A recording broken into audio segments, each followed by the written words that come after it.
새벽에 나오신 모든 분들에게 하나님께서 말씀의 능력과 기도응답 주시기를 소망합니다.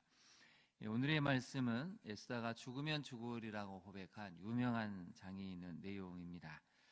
굉장히 지금 나라가 우수선해진 상황이죠. 먼저 한번 화면을 한번 보실까요? 이 아하수레 왕이 어떤 사람인가 이걸 한번 봐야 되는데, 이게 이제 아하수레 왕의 초상화입니다. 역사의 기록을 살펴보면 나름 굉장히 분별력 있고 합리적이지만 또 충동적이기도 했다고 하죠. 그 유명한 살라미스 해전을 앞두고 수많은 군사를 바다에 떠나보내면서 그렇게 탄식을 했다고 합니다. 이 병사들이 아마 돌아오지 못할 텐데, 전쟁이 일어나면 이 젊은 병사들이 돌아오지 못할 텐데 하고 나름 눈물을 흘렸다는 감성적인 왕이기도 하죠.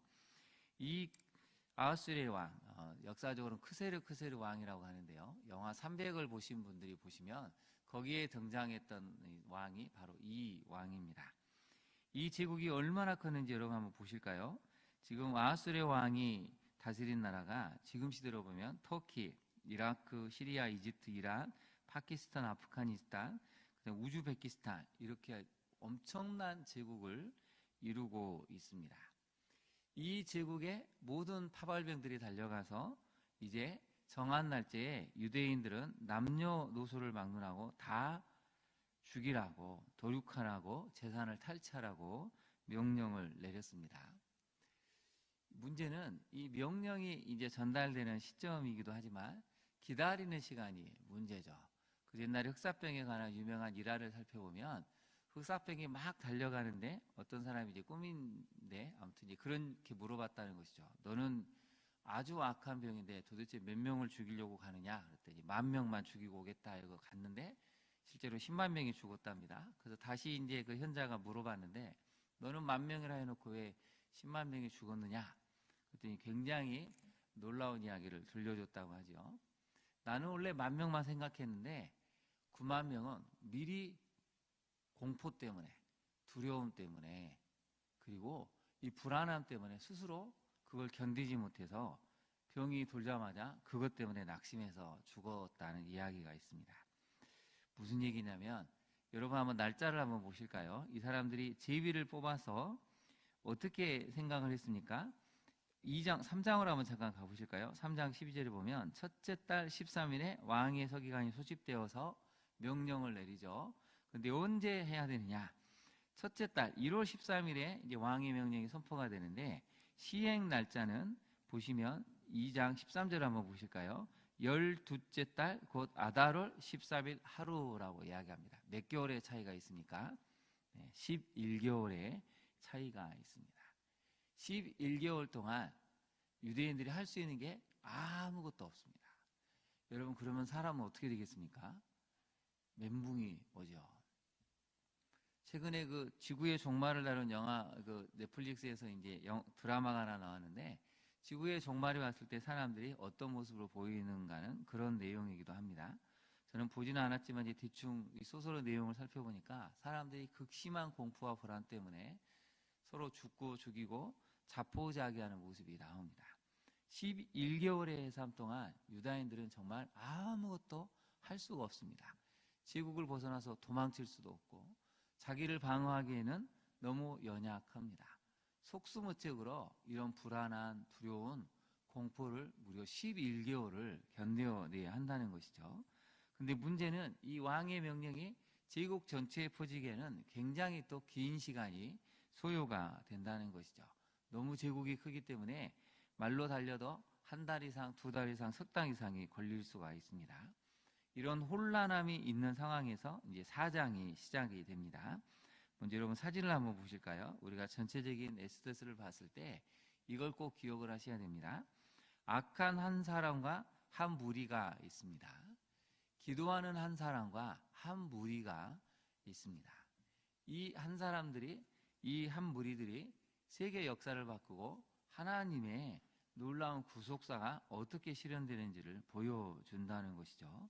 그래서 여러분 3장으로 한번 잠깐 가보실까요? 3장에 가보시면 하만이 나오기도 하지만 제비를 뽑을 때 3장 7절을 한번 보실까요? 아하수에르 왕 제12년 첫째 달 곧 니산월에 무리가 하만 앞에서 날과 달에 대하여 부르 곧 제비를 뽑았다라고 나옵니다. 그 다음 밑줄을 보실까요? 무리가 하만 앞에서. 악한 한 사람이 있고 악한 한 무리들이 등장을 합니다. 여러분이 악한 한 사람 한 무리가 제국 전체를 혼란에 빠뜨립니다. 유다인들을 죽이려고 작정을 해서 유다인들이 벗어날 길이 없을 것처럼 보입니다. 우리가 지난번에도 살펴봤지만 여러분 200만 명을 무너뜨리는 데는 10명이면 충분했습니다.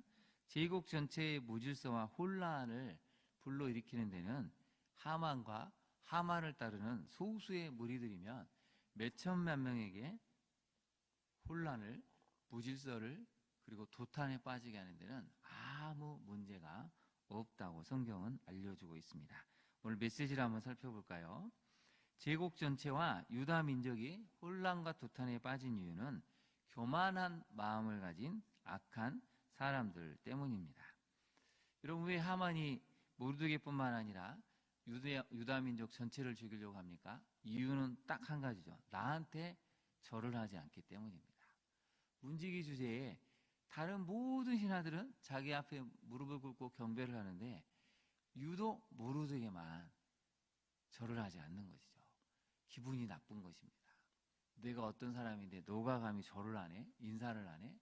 이게 기분이 나쁘고 화가 나니까 모르드게가 유다인이라는 걸 알려준 사람들을 통해서 모르드게뿐만 아니라 민족 전체를 아예 몰살을 시켜야겠다는 놀라운 생각을 하게 되죠. 여러분, 교만한 마음을 갖게 되면 점점 선을 넘어가게 됩니다. 하나님이 지정하신 은혜의 선을 사람이 지켜야 될 이 경계의 선을 넘어가서 어마무시한 일들을 인간이 생각해내고 실행에 옮기게 된다는 것이죠. 적용을 한번 해볼까요? 우리도 혹시 교만한 마음을 여전히 내려놓지 못하고 교회와 성도들을 평가하고 비교하고 있지는 않습니까? 교만한 마음은 반드시 탈을 내게 만듭니다. 교만한 마음이 있으면 반드시 서로 간에 갈등을, 분열을, 공동체를 파괴시키는 어떤 일들이 만들어진다는 것이죠. 하만과 그 무리들이 정확하게 그것을 보여주고 있습니다. 하만 때문에 이제 이런 조서가 발표가 됐을 때 4장 1절을 한번 가보실까요? 4장 1절을 보시면 모르드게가 이 모든 일을 알고 자기의 옷을 찢었습니다. 굵은 베옷을 입습니다. 재를 뒤집어 썼습니다. 성중에 나가서 대성 통곡을 하고 대궐까지 가죠. 네 가지 행동을 보이고 있습니다. 얼마나 기가 막힌지 옷을 찢습니다. 굵은 베옷을 입습니다. 재를 뒤집어 쓰고 성중에 나가서 대성 통곡을 했다는 것입니다. 3절도 한번 보실까요? 3절도 보시면 왕의 명령과 주소가 각 지방에 이름에 유다인이 크게 애통하고 금식하고 울며 부르짖고 굵은 베옷을 입고 재에 누운 자가 무수하더라. 아무것도 할 수가 없습니다. 쉽게 표현하면 우리나라에서 특정 지방 사람을 12월 25일 날 다 몰살해도 된다 하면 여러분, 그 지방 사람들은 어떻게 견뎌내겠습니까? 그런 일이 지금 벌어졌다는 것입니다. 여러분이 기가 막힐 상황에서 왕은 관심도 없고 어마무시한 권력을 가진 사람들이 이걸 명령을 해버렸기 때문에 심지어 이걸 바꿀 수도 없습니다. 도장을 찍고 맹세까지 해버렸기 때문에 아무리 둘러봐도 도움을 얻을 데가 없습니다. 그럴 때 오늘 성경은 한 가지 중요한 진리를 알려주죠. 기도하라는 것입니다. 그래서 오늘 두 번째 메시지입니다. 기도하는 사람들 때문에 하나님이 개입하시는 역사가 시작된다는 사실입니다. 여러분 중 유다 민족들을 누구도 도울 수도 없습니다. 그 어떤 사람도 이 상황에서는 도움을 주거나 그들을 위한 어떤 것들을 제공해 줄 수도 없습니다. 당시 고대의 왕의 명령은 절대적이고 또 유다인들을 향해서 싫어하는 사람들이 있었기 때문에 속수무책으로 죽음만을 기다려야 되는 상황이 바로 오늘 본문이 보여주는 내용이죠. 얼마나 기가 막혔는지 무수한 사람들이 죄를 뒤집어 쓰고 금식하고 울면서 부르짖었다는 것이죠. 여러분, 우리가 한계에 처할 때가 있습니다. 아무리 사방을 둘러봐도 우리를 도와줄 사람도 없고 어디서 도움이 올 수 있는 상황도 아닙니다.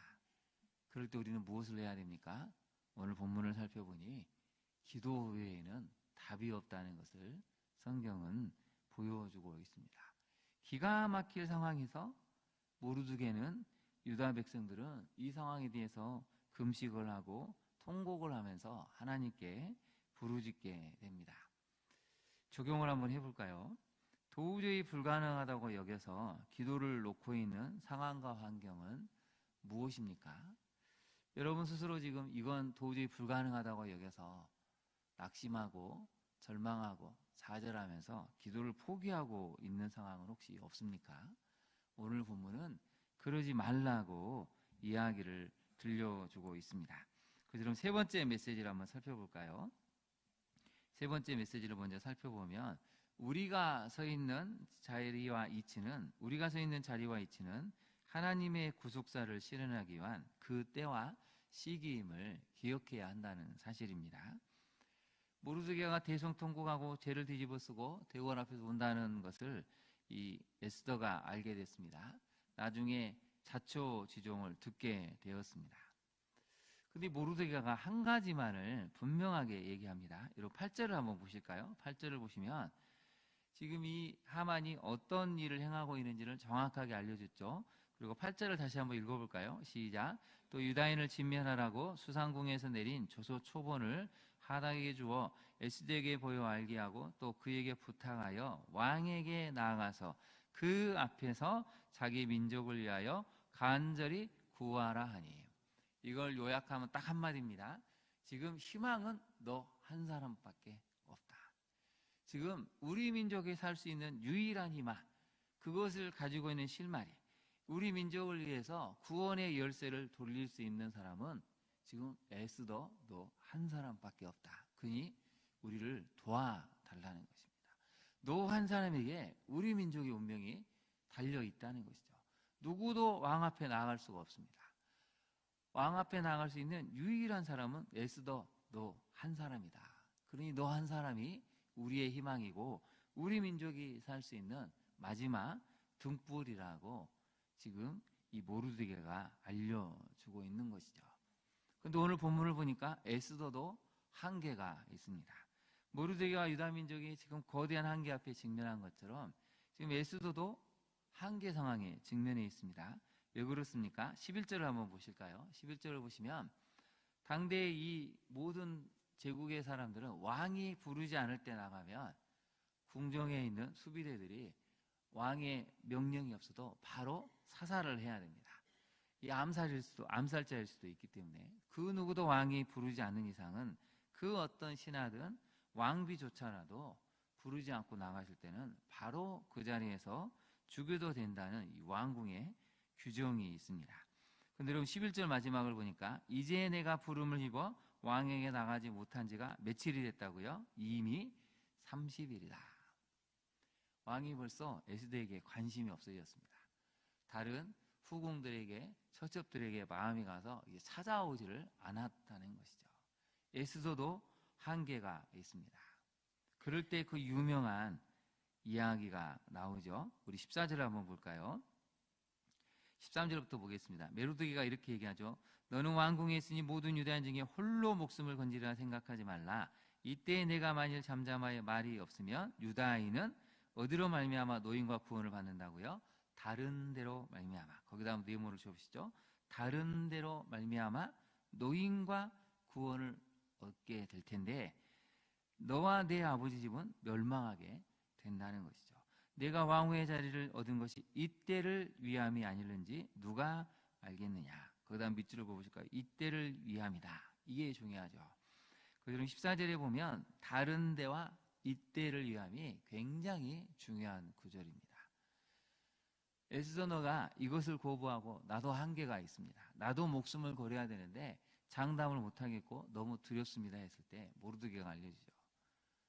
너가 못하면 하나님은 다른데 너가 아니더라도 다른 방법으로 구원해 내실 것이다. 근데 너가 이 일을 행하지 않으면 너와 네 아버지 집은 멸망하게 될 것이라고. 그래서 너가 왕후가 된 것은 이때를 위함이 아니겠느냐라고 해석을 해줍니다. 여러분 우리 한 사람이 사실은 오늘 본문에 비춰보면 누군가를 살릴 수 있는 구원의 키가 될 수 있다는 것입니다.